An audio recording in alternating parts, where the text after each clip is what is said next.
Hai, selamat malam semuanya.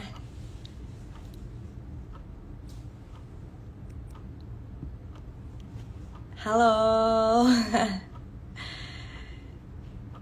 Jadi malam ini aku IG live ketiga kalinya bareng ID Derms. Mungkin kalau yang udah lihat postingan IG story aku tadi ini hari ini bakalan ngebahas tentang dermatitis seboroid. Nah, hari ini aku bakalan ngobrolnya itu bareng sama Dokter Vera gitu. Jadi sambil nunggu Dokter Veranya tayang ya. Jadi aku pun sendiri juga belum begitu tahu tentang dermatitis seboroid. Jadi mungkin buat kalian yang sekarang lagi join, mungkin yang penasaran atau pengen tahu lebih lanjut dermatitis seboroid itu apa, atau yang mungkin udah pernah ngalamin dan punya keluhan pengen tanya, bisa langsung di sini ya. Gitu. Hai semuanya teman-teman. Oh, ada yang nonton nih teman-temanku.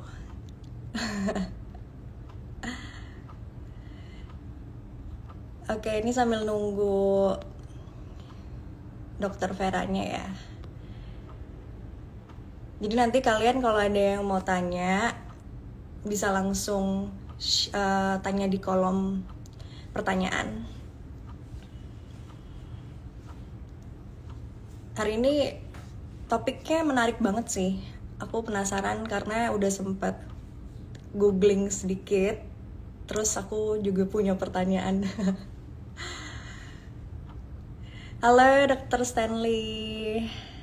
Ini yang selalu memandu aku dari belakang, dari awal IG live sampai ini yang ketiga kalinya. Baik. Kabarnya baik banget, terima kasih. Oke, ini langsung mulai aja ya.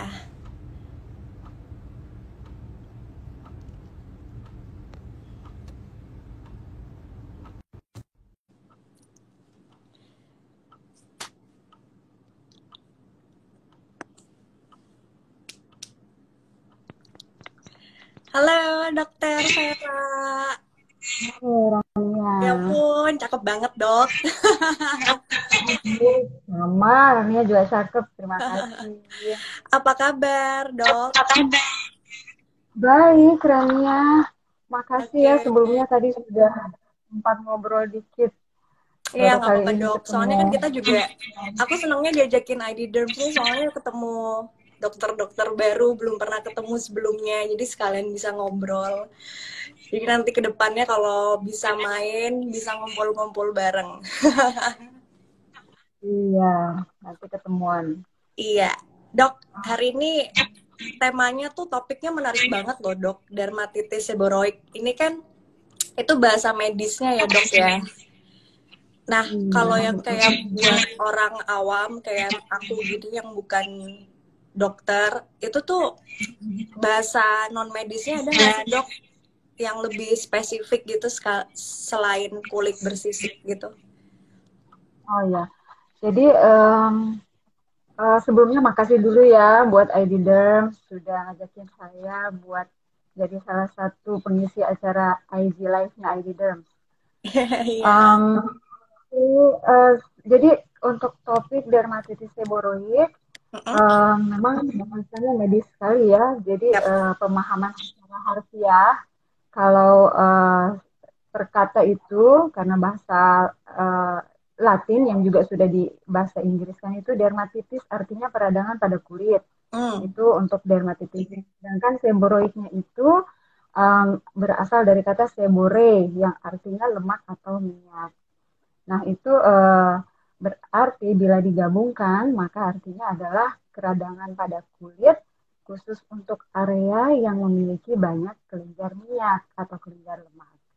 Begitu. Oh gitu. Berarti secara garis besarnya apa nih dok? Kulitnya kenapa bakalan kenapa tuh dok? Dermatitis seboroid itu adalah semua keradangan kulit Hmm? yang bersifat kronis yang terjadi di area tubuh yang banyak mengandung kelenjar minyak. Mm-mm. Nah, di mana area tubuh tersebut paling banyak itu adalah di wajah, kulit kepala, kemudian di punggung, dan juga bisa di dada. Pada beberapa pasien juga bisa sampai di lipatan-lipatan area tubuh. Oh, berarti banyak juga ya dok area-areanya yang bisa kena dermatitis seborrheic ini. Nah, karena memang itu khusus di area yang berambut, yang pasti harus ada rambut. Karena Oh kelenjar gitu. seborrheic atau kelenjar lemak itu mengikuti folikel rambut. Oh iya ya, berarti kan ini tadi dokter bilang kayak di kulit kepala itu bisa juga ya dok ya. Iya. Nah biasanya kan kita ini kalau kulit kepala kan seringnya punya problemnya itu ketombe gitu kan dok. Nah kalau Iya. ketombe sendiri tuh termasuk kategorinya di dermatitis seborrheic gitu nggak dok? Kan itu Iya. wajar nggak sih dok Jadi kalau ketombe sebenarnya? ya, jadi dermatitis seboroid itu adalah kondisi kronis dengan gejala klinis mulai dari yang bentuk ringan sampai bentuk berat. Nah, Hmm. ketombe itu adalah bentuk dermatitis seboroid ringan ya. Jadi seperti yang banyak terjadi sepertinya semua kita sudah pernah mengalami episode Hmm. ketombe ya. Ya. Jadi itu yang disebut dermatitis seboroid bentuk yang ringan. Jadi gambarannya seperti sisik yang halus warna putih atau kekuningan yang berada di kulit kepala. Begitu. Kemudian kalau untuk pengertian dermatitis secara keseluruhan yang gejala umum yang terjadi misalnya bukan cuma di kulit kepala, di kulit dada, punggung, wajah itu adalah gambaran sisik kekuningan putih sampai kekuningan yang biasanya di dasarnya itu adalah kulit berwarna mulai dari merah muda sampai merah. Jadi kulit kemerahan lah ya istilahnya. Iya. Oh gitu. Berarti kalau yang kayak ketombe biasa itu nggak perlu khawatir ya dok ya. Maksudnya wajar ya. Iya, sebenarnya wajar aja ya karena itu apa proses yang terjadi karena adanya jadi dermatitis itu sendiri sebenarnya penyebabnya tidak diketahui pasti, Mm-mm. tetapi ada suatu kondisi di Mm-mm. mana mencetus sehingga terjadinya kondisi dermatitis seboroid. Mm-mm. Yaitu secara teori itu ada pengaruh dari salah satu jenis jamur yang ada di kulit kita, kemudian ada kelenjar minyak tadi yang disebutkan, Mm-mm. kemudian ada juga faktor imunologis, jadi sistem imun kita, kemudian ada juga faktor penyakit, faktor penggunaan obat-obatan, dan juga ada faktor apa eh, penyakit kronis lah ya, Mm-mm. yang atau kondisi-kondisi yang menyebabkan imun menjadi turun, misalnya transplantasi, HIV, dan lain-lain. Oh gitu. Tadi kalau kan aku sempet kayak googling gitu kan dok. Kalau aku langsung googlingnya dermatitis seborrheic. Itu gambarnya kan keluarnya ada banyak. Ternyata yang bisa mengalami dermatitis seborrheic itu juga maksudnya macam-macam ya dok usianya yang anak masih bayi pun juga bisa ya ternyata. Ya, betul sekali karena dermatitis seborrheic itu terjadi dalam dua fase kehidupan ya. Jadi dari yang ada anak-anak atau bayi, kemudian ada di orang dewasa. Jadi kalau pada bayi itu dia dimulai pada sekitar 2 minggu setelah kelahiran sampai usia 3 bulan. Itu Kalau langsung pada orang dewasa, kelihatan gitu dok, langsung kelihatan ya, bersisik gitu titik dok. ya, ya.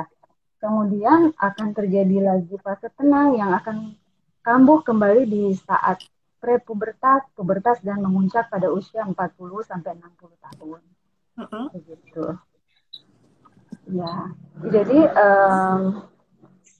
khusus bayi, gambaran klinisnya itu sedikit berbeda dengan yang dewasa. Mm-mm. Karena kalau pada bayi itu biasanya banyak juga dipengaruhi, kenapa terjadi pada bayi? Karena banyak dipengaruhi juga dengan kondisi hormonal yang berlebihan waktu semasa kehamilan ibu. Kemudian terjadilah apa suatu kondisi dermatitis seboroid di kepala yang bisa menjalar sampai ke dahi bayi, Mm-mm. pipi, kedua pipi, dan apa alis. Nah itu kalau di kepala disebut dengan kondisi cradle cap. Karena itu skuamanya menjadi sangat tebal, banyak berlapis, berwarna kekuningan sampai kecoklatan.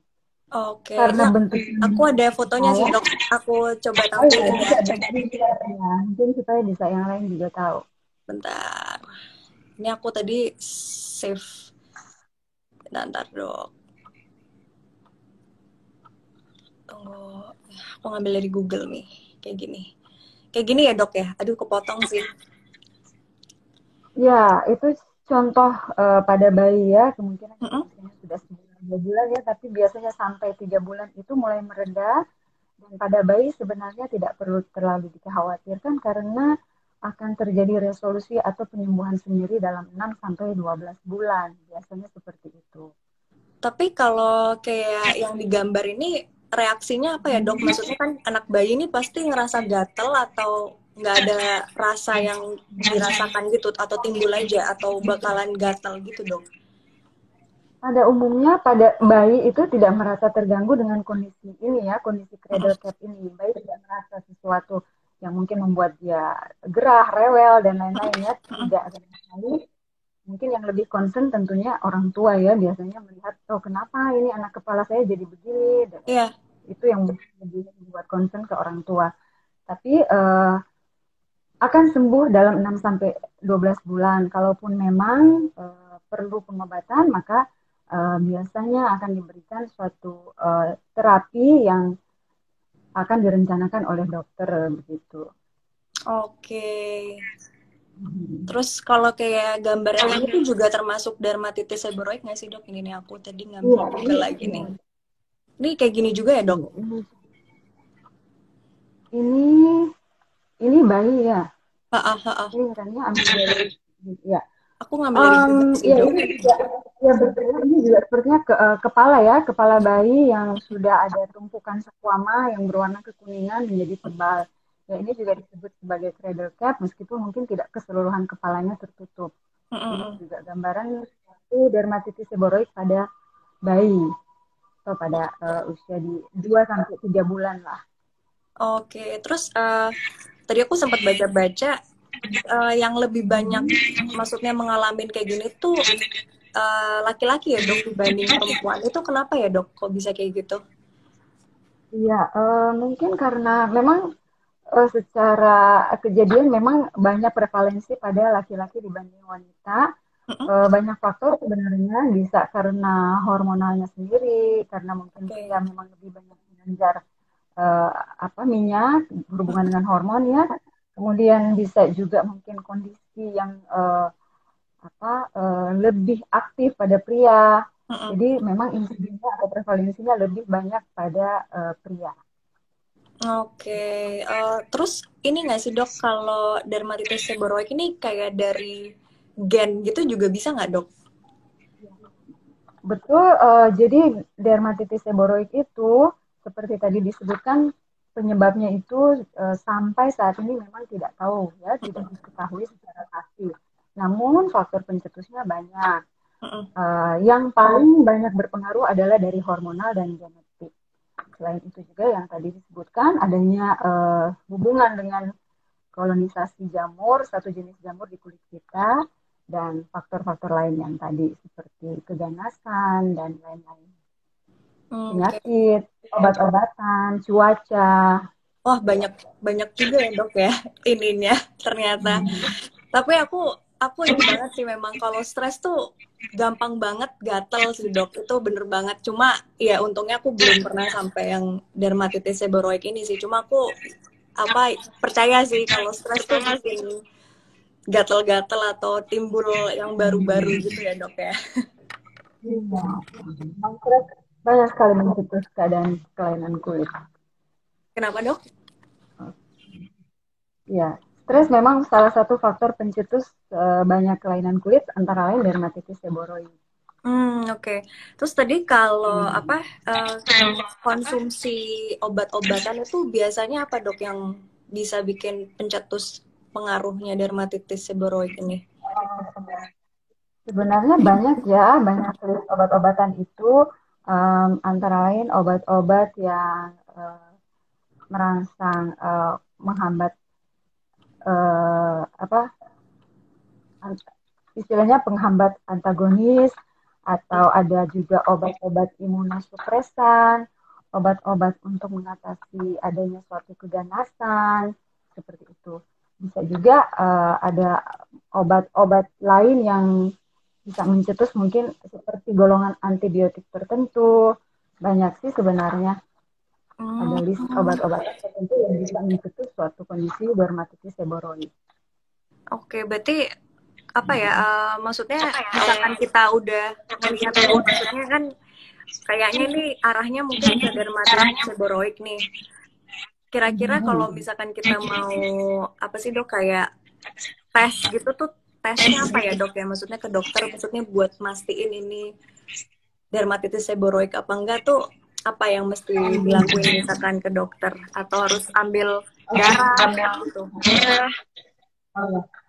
Sebenarnya dermatitis seboroid itu tidak memerlukan tes khusus ya atau tes spesifik untuk kita bisa menyebutkan suatu kondisi ini adalah dermatitis seboroid. Dermatitis seboroid sendiri bisa ditegakkan melalui gambaran klinis yang didapat oleh seorang dokter dari pasien yang sebelumnya juga sudah disertai dengan riwayat penyakitnya, ditanya-tanya apa yang mungkin menyebabkan, kemudian yang pasti ada gambaran klinis yang khas untuk suatu dermatitis seboroid. Kalaupun memang nanti ada gambaran yang mirip dengan penyakit lain pada beberapa kasus, karena memang penyakit kulit itu banyak ya kasus-kasus yang gambarannya mirip, baru bisa kita ambil satu langkah untuk dilakukan misalnya biopsi. Biopsi itu pengambilan jaringan kulit untuk melihat uh, apa sebenarnya yang terjadi apabila memang ada gambaran yang mirip dengan dermatitis seboroid. Bisa juga dilakukan pemeriksaan lab sederhana, misalnya pemeriksaan jamur. Jadi karena ada gambaran juga seperti infeksi jamur tertentu, nah itu bisa disingkirkan juga dengan pemeriksaan jamur. Oke, Begitu. kalau dari tadi kan faktornya banyak nih dok, ada salah satunya suhu nih. Kalau misalkan dingin pun itu juga bisa ya dok? Atau harus lembab aja panas, jadinya kita gatel-gatel? Iya, jadi sebenarnya memang untuk suhu atau iklim ya, kalau di negara empat musim yang ada summer, winter, spring, autumn itu justru di kelembaban rendah atau udara yang kering atau yang pas winter memasuki spring itu justru banyak yang kambuh dermatitis seboroidnya. Mungkin Oh, kalau di negara kita malah di cuaca yang panas, kemarau itu malah jadi kambuh. Jadi mungkin kalau untuk faktor pencetusnya itu maaf, cuaca atau iklim agak sifatnya mungkin agak individual ya, karena memang ada yang lebih sensitif ke udara kering, ada lagi yang lebih sensitif ketika udara panas seperti itu. Jadi bisa bisa aja semuanya tergantung iklim dan individu sifat dari individu itu sendiri oh kemana dia gitu. sensitifnya. Iya, iya. Kalau Iya. dari kalau tadi misalkan dari umur tuh dok, kan umur kan ada yang dari bayi tuh.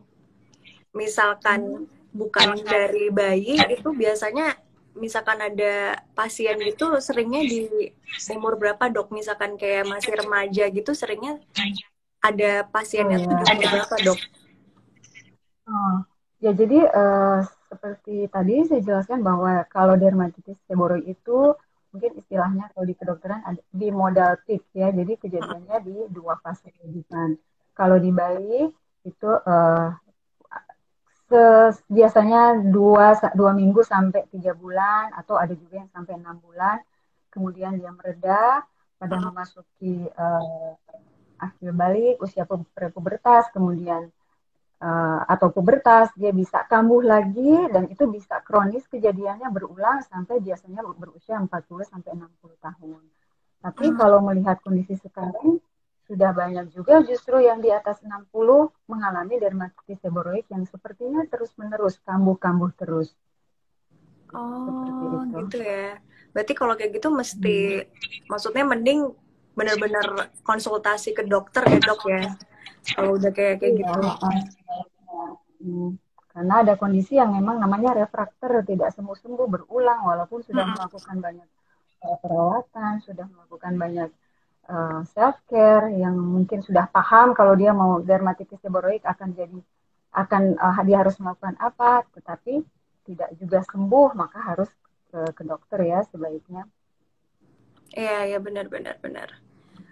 Terus kalau ini dok apa penanganan dermatitis seboroid sendiri tuh selain terapi ada apa lagi ya dok? Atau harus emang terapinya dilakukan terus menerus gitu? Iya. Jadi kalau dermatitis seboroid itu untuk kondisi awalnya yang memang kadang suka terjadi seperti akut lesi yang keluhan kulit kemerahan, kemudian ada sisik yang agak mengganggu ya, biasanya itu oleh dokter akan diberikan suatu terapi anti radang. Kemudian karena di sini ada hubungan dengan jamur, kolonisasi jamur, maka diberikan juga anti jamur. Kemudian ada juga kondisi kerak atau sisik itu yang nempel atau yang menjadi mengeras. Nah, itu diperlukan suatu uh, seperti semacam moisturizer atau emollient untuk melembutkan. Namanya biasanya itu kita sebut bahan keratolitik untuk melisiskan kerak yang sudah mengeras itu. Jadi kalau memang sudah itu biasanya terapi memerlukan beberapa minggu atau beberapa bulan, kemudian bisa mereda. Nah, nanti biasanya pasien itu akan diajarkan bila memang nanti kambuh, maka bisa digunakan untuk pertolongan pertama, misalnya pakai dulu moisturizer yang bisa melembutkan kerak atau squama. Kemudian menggunakan kalau dia di kulit kepala, menggunakan sampo yang mengandung anti jamur. Nah, seperti itu. Kemudian bisa juga setelah mulai membaik, bisa dipertahankan dengan menggunakan krim-krim sebagai barrier repair, barrier kulit supaya kembali bagus. Seperti itu. Namun, kalau memang kondisinya tidak kunjung sembuh, sudah menggunakan segala macam, berulang lagi, maka memang dokter akan melakukan perencanaan pengobatan lain. Memberikan obat-obat jenis lain lagi.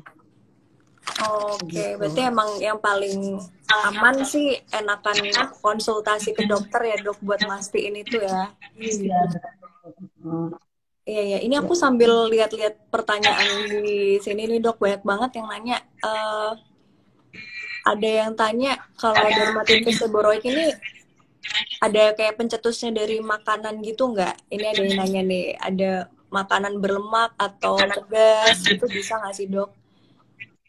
Ya, memang betul ya kalau sebenarnya kan tadi banyak sekali faktor yang bisa mencetus kondisi dermatitis seboroid. Kalau dari segi makanan sendiri biasanya memang beberapa peneliti sudah pernah meneliti kalau dairy food itu apa ya, makanan harian yang mungkin banyak krim atau jenis kacang-kacangan atau eh, apa gluten atau gandum atau yang banyak karbohidrat katanya cenderung bisa menyebabkan dermatitis seboroid. Tetapi ini juga memang masih perlu banyak penelitian. Yang pasti, kalaupun memang karena makanan itu lebih bersifat individual. Karena memang ada beberapa orang karena makanan tertentu bisa saja mencetus dermatitis seboroidnya. Begitu.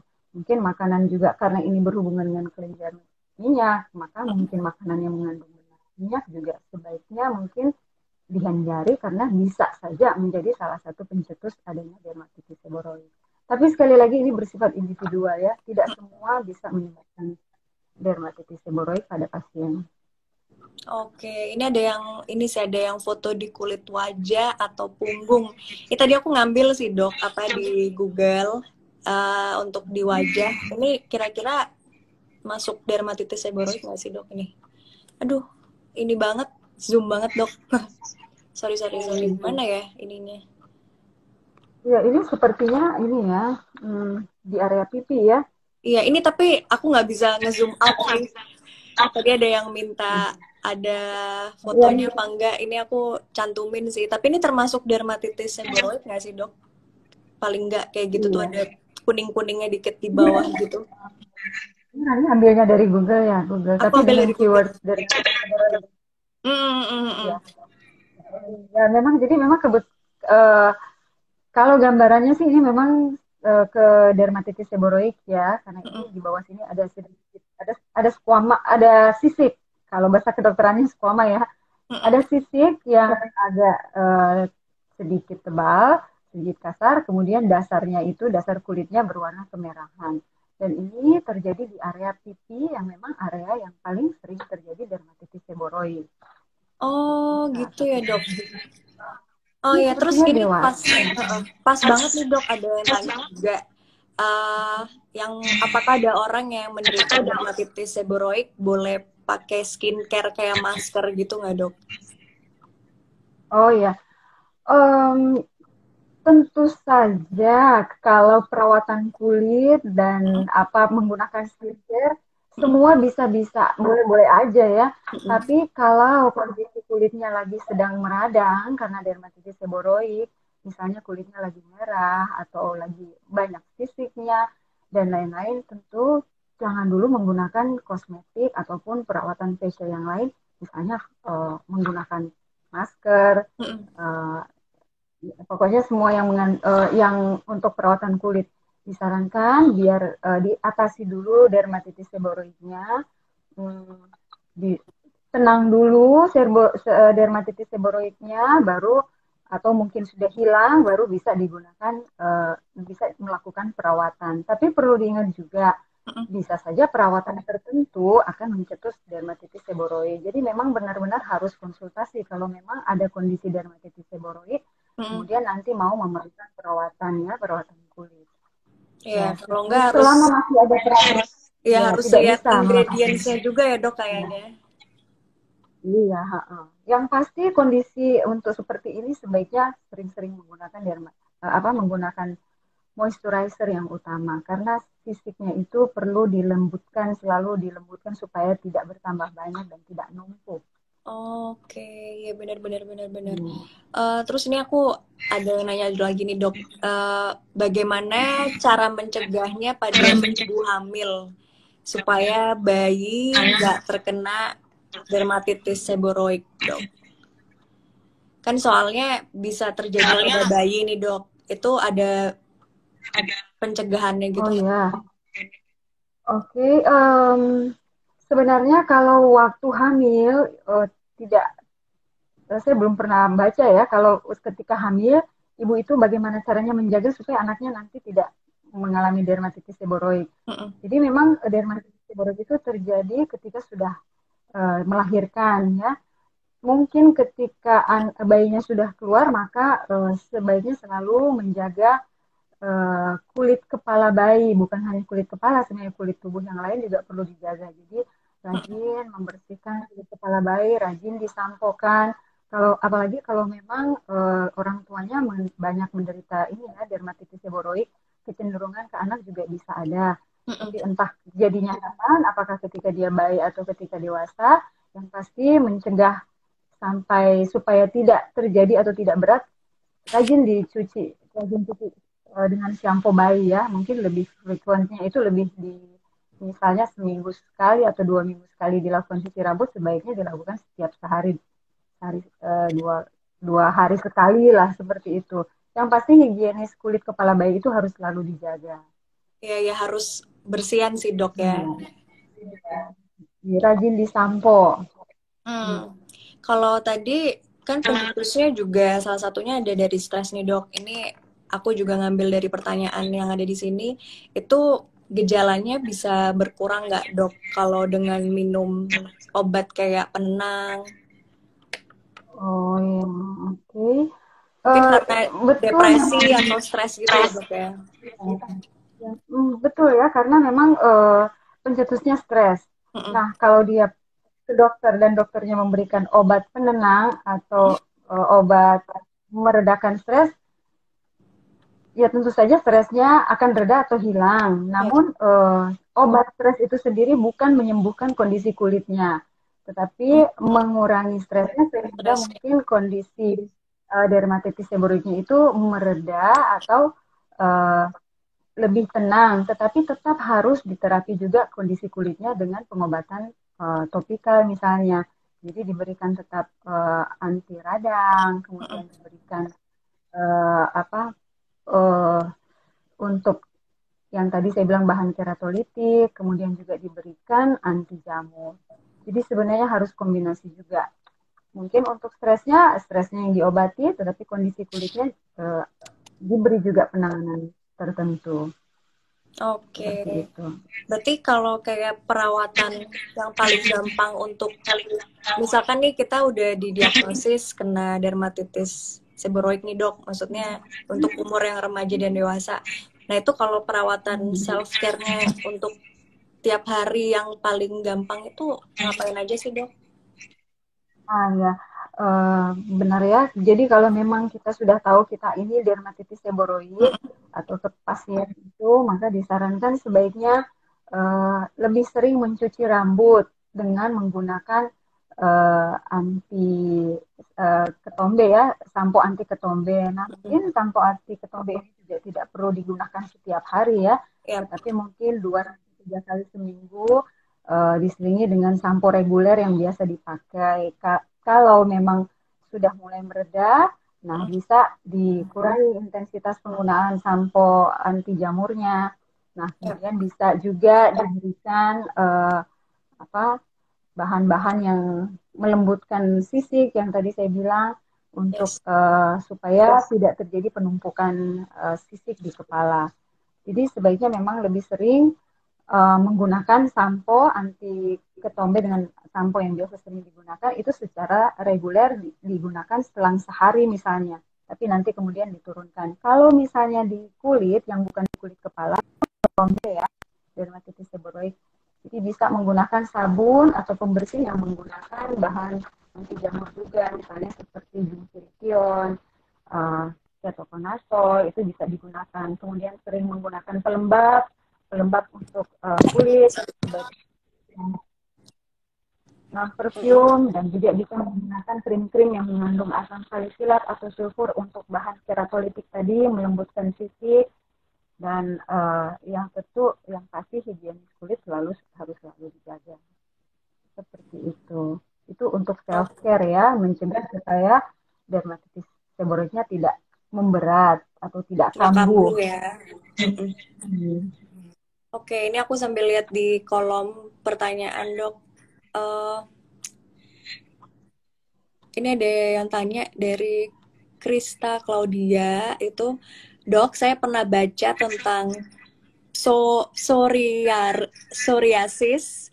Gimana sih dok cara bedain psoriasis pada scalp sama derm seborrheic? Jadi perbedaannya apa dok itu? Oh ya, jadi kalau psoriasis itu kalau keduanya di kepala ya maksudnya.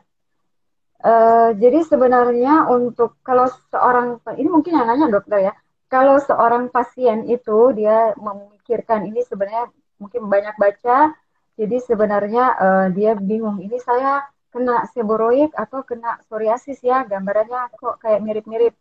Nah itu sebaiknya memang harus ke dokter untuk nanti di lebih gampang didiagnosis atau karena kan yang berpengalaman pasti dokter ya bisa lihat mana yang bentuk psoriasis, mana yang seborrheic dermatitis karena memang mirip ya, dua-duanya itu ada squama. Dan Tapi kalau obatnya memang bakalan beda squama nggak sih dok untuk ya pengobatannya berbeda. Kalau untuk psoriasis karena tidak ada hubungan dengan salah satu jenis jamur, maka tidak diberikan anti jamur kalau di oh, psoriasis. Kalau dermatitis seborrheic, ya kita mm-mm. harus ada tambahan pengobatan anti jamur.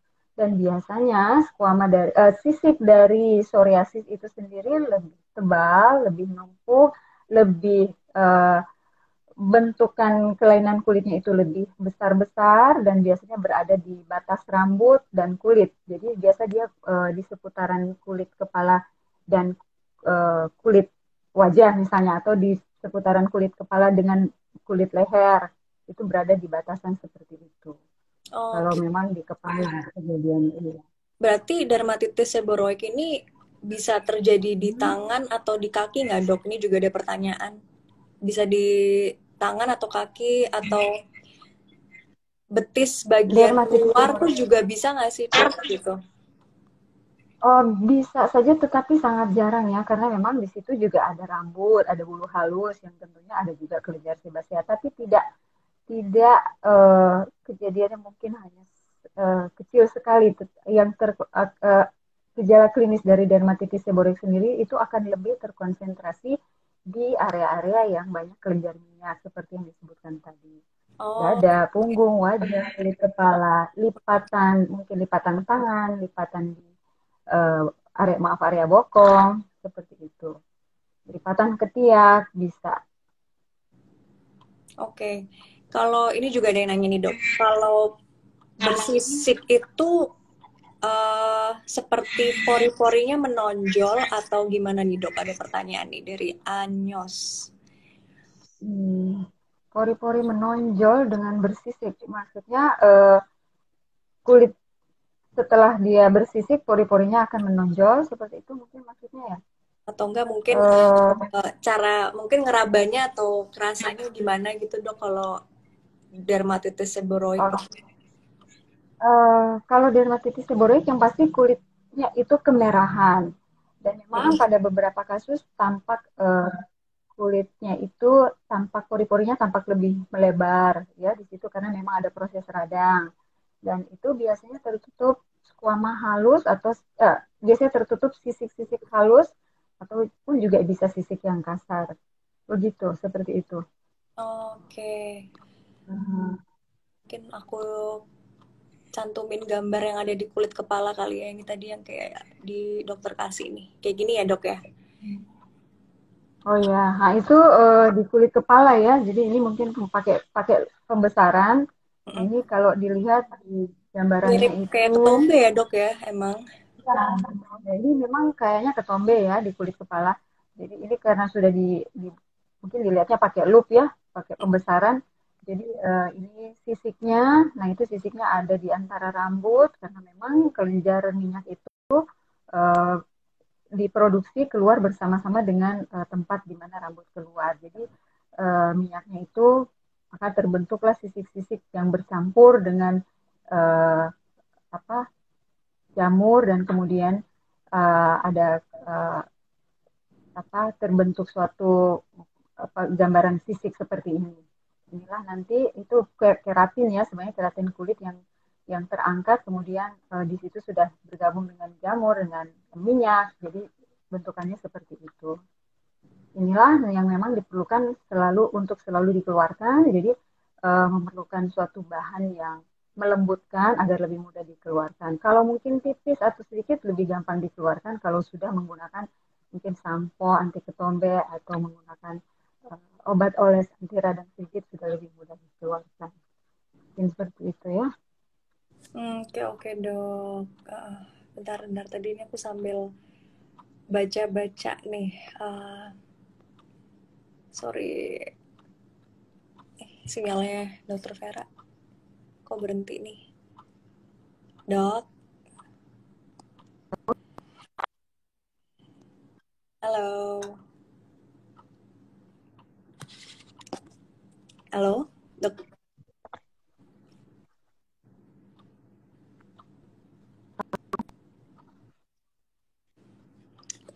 Dokter Vera, sinyalnya ini nih loading nih. Halo dok. Oh, ini sinyal aku apa ya dokter Vera ya?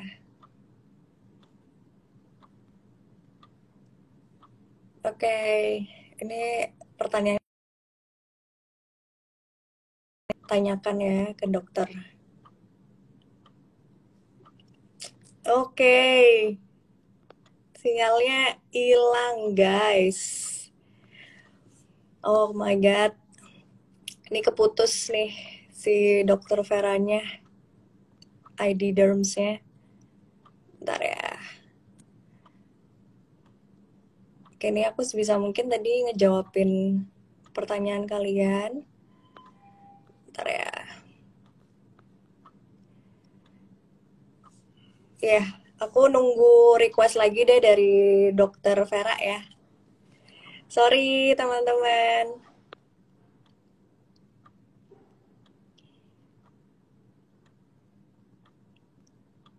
Oke, teman-teman nanti misalkan waktunya udah nggak cukup, kalian bisa langsung tanya ke dokter kalian masing-masing, misalkan punya dokter langganan, atau bisa juga misalkan mau tanya dulu, bisa kontak ke Instagramnya ID Derms buat tanya-tanya lebih lanjut. Oke, tunggu ya. Sorry teman-teman, ini aku nungguin dokter Vera lagi nih. Semoga bisa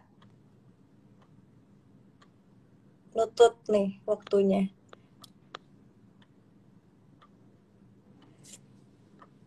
Gimana, bisa lanjut lagi nggak dokter Vera?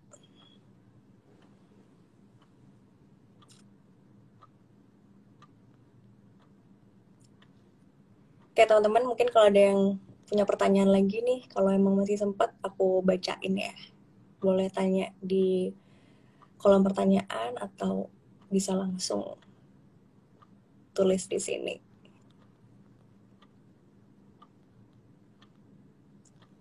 Oke, ini tadi aku masih baca-bacain lagi yang lain.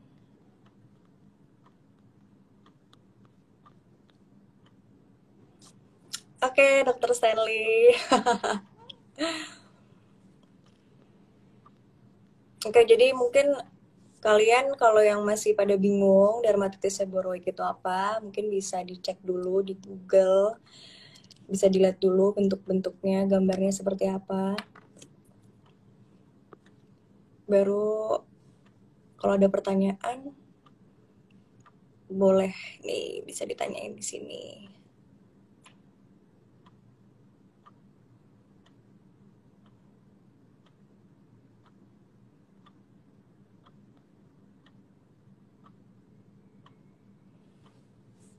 Wah, sorry guys, agak lama. Ini misalkan nggak bisa lanjut dengan dokter Vera, tapi aku nunggu waba nih dari yang lain.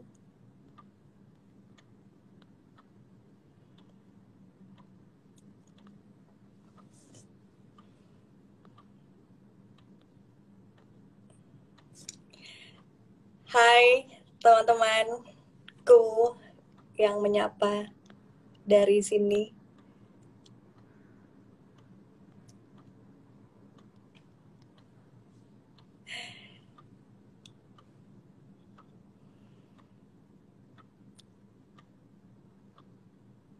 Tunggu ya teman-teman, dokter Veranya masih coba buat login lagi.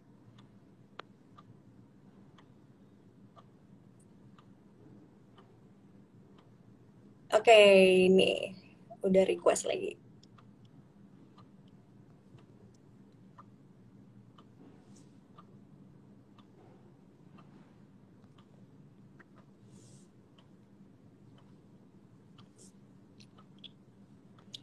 Halo teman-teman.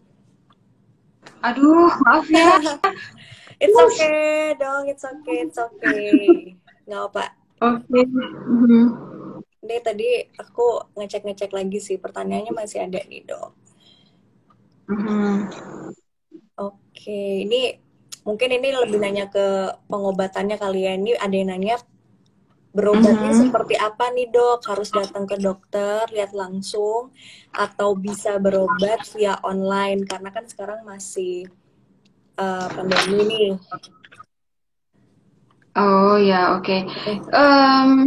Ya memang kalau untuk saat ini, kapan sih kita ke dokter kalau memang kondisinya memang sudah istilahnya refraktor ya, tidak sembuh-sembuh, sudah berbagai usaha dilakukan, sudah dilakukan self care, Ya. sudah menggunakan obat yang disarankan dokter, tapi tetap begitu, tentu saja segera menemui dokter lagi, menemui dokter kulit terutama ya. Dokter kulit ya.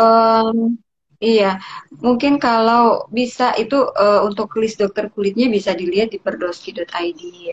Nah, Oke, itu formulasi.id mungkin ya, dok. iya, itu ada list dokter-dokter kulit yang sesuai di daerah masing-masing ya. Kalau memang Iya. ada yang dengar, nanti bisa lihat di situ. Cuman bagaimana bentuk konsultasinya mungkin tergantung ya masing-masing yang di daerah apa memang sudah bisa dilakukan face to face atau masih menggunakan teledermatologi itu mungkin masih bersifat lokal ya sesuai kondisi yang ada mungkin. Oke. Karena memang kalaupun memang ini sebenarnya juga masih bisa dilakukan teledermatologi dengan memperlihatkan gambaran klinis dan diberikan pengobatan melalui online. Oke. Ini aku ada pertanyaan nih, dok. Kira-kira terbentuk sisik karena apa, dok? Terus butuh waktu berapa lama nih? Maksudnya kayak penyembuhannya kali ya, dok.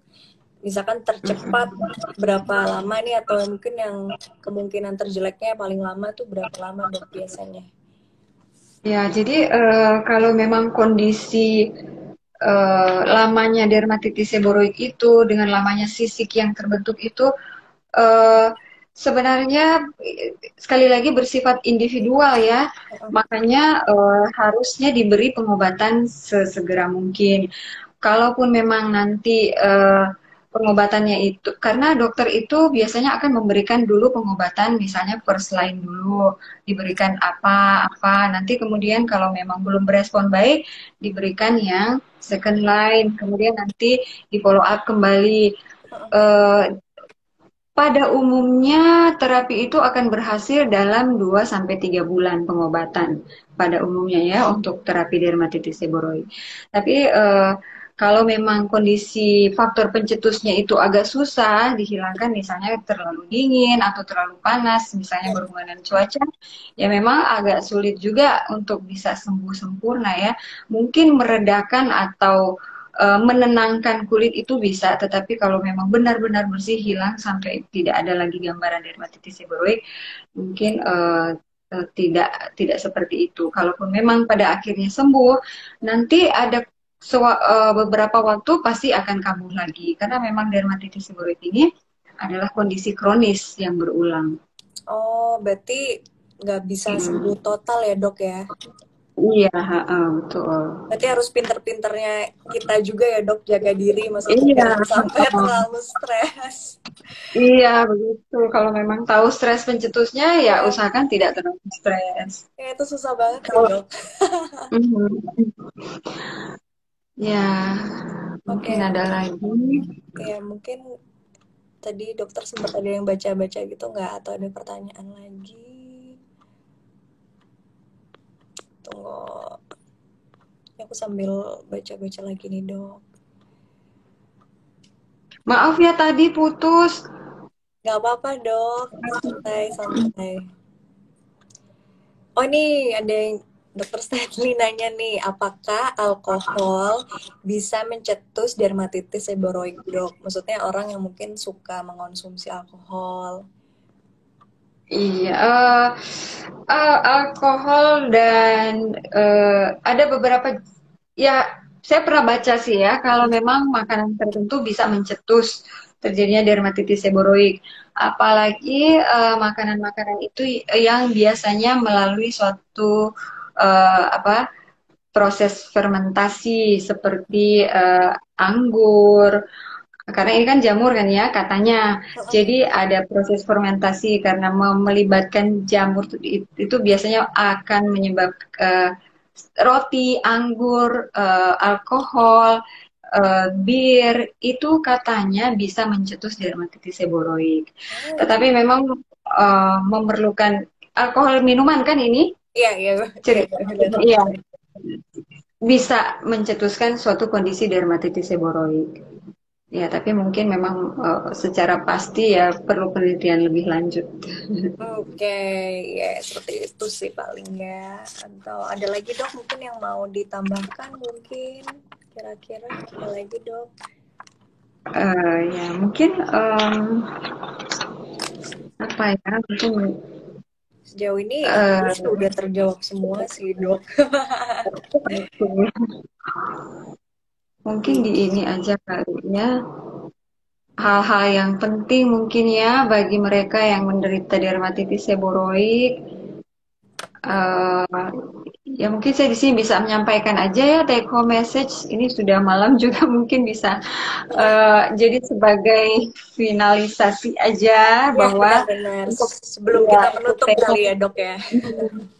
untuk take home message, jadi bagi mereka yang mengalami suatu dermatitis seboroid, jadi harus selalu ingat bahwa ini adalah kondisi yang bersifat kronis dan berulang. Namun tidak perlu khawatir karena ada pengobatan yang bisa meredakan atau menghilangkan gejalanya, walaupun memang akan kambuh lagi.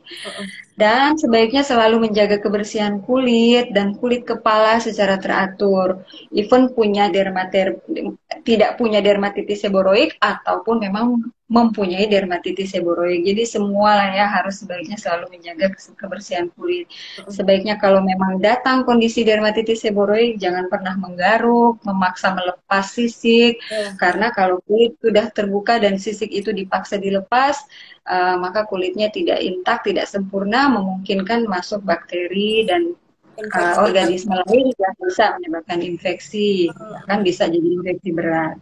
Kemudian banyak ya faktor pencetus dermatitis seboroid. Jadi kalau memang pasien sudah tahu bahwa ada kondisi tertentu akan menyebabkan kondisi dermatitis seboroidnya itu kambuh, sebaiknya sudah lebih aware sebelumnya, misalnya lebih cepat, lebih sering membersihkan wajah, lebih sering mencuci rambut, menggunakan krim-krim pelembab yang bisa untuk meredakan radang, untuk melembutkan kulit itu sebaiknya segera dipakai sebelum agar ketika datang memang tidak menjadi dermatitis seboroid yang berat. Kemudian segera temui dermatologis atau spesialis kulit dan kelamin terdekat kalau memang seboroidnya sangat Mengganggu. uh, sangat sangat tidak bisa disembuhkan, sangat bebal ya ceritanya, jadi tidak bisa membaik, tidak kunjung sembuh, jadi harus mencari dokter spesialis kulit kelamin, konsultasi langsung seperti tadi sudah disebutkan melalui website perdoski.id Oke, supaya bisa menemui dokter spesialis sesuai di tempat tinggal masing-masing. Dan di situ dokternya maka akan memberikan rangkaian atau perencanaan terapi lebih lanjut untuk pengobatan yang lebih tepat dan bisa mengontrol dermatitis seboroidnya. Mungkin seperti Oke, itu, Reni. cukup sih dok, cukup jelas sih harusnya. Jadi nanti mungkin buat teman-teman yang punya pertanyaan lagi bisa cek www.perdoski.id atau mungkin juga mau tanya-tanya bisa lewat Instagramnya ID Derms. Mungkin yang mau tanya-tanya dulu, gitu aja sih. Terima kasih ya Dokter Vera. Iya, Sorry ini sampai sama-sama, malam Rania. karena kan di Manado 1 jam lebih malam. Iya, nggak Oke. apa-apa. Terima kasih banyak, Iya, thank you sama-sama ya. waktunya, Dok. Semoga nanti kita bisa ketemu-ketemu atau mungkin pas aku main Iya, ke sip, Manado. pasti. Iya, nanti Iya. ketemu ya. Oke, Oke. thank you, Rania. Thank you so Iya, much. Terima kasih semuanya. iya, Duluan terima ya. kasih Bye, yang Dok. sudah ikut ya. Bye-bye. Bye.